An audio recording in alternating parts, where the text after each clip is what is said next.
Let's look at how Excel's data validation tool can be used to enhance the integrity of your financial model. In Excel, data validation is found on the Data ribbon under Data Validation.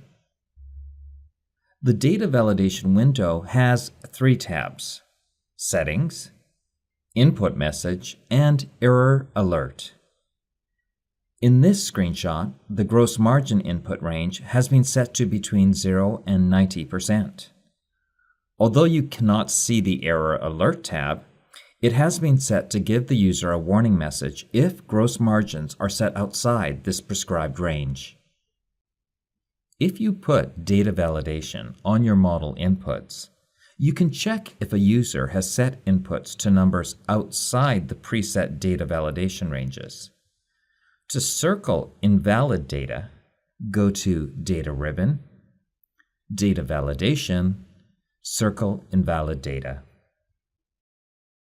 Okay, let's see data validation firsthand in Excel.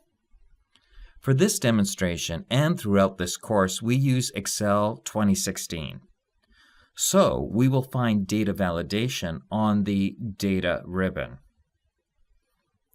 Before selecting data validation, use your cursor to select the cell that has the gross margin input. I'm going to set gross margins to between 0 and 90%. On the Settings tab, I will set the validation criteria to allow a decimal. I will then set the data box to between, the minimum to 0, and the maximum to 0.9. On the Input Message tab, I will set the title to Please Note, and the input message to Please input your assumption for gross margins. Historically, gross margins are between 0 and 90%. On the Error Alert tab, I will set the style to Warning,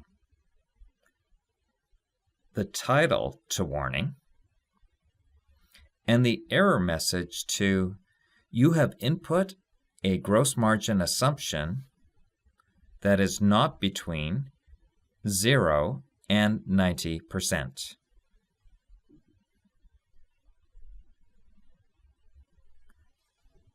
I then click OK to finish.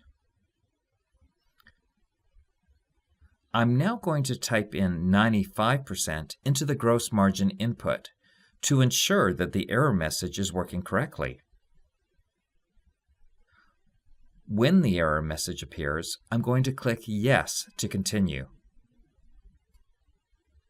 I can now use the Circle Invalid Data tool to find the input that is set outside my prescribed ranges. This tool is found right next to data validation on the Data ribbon.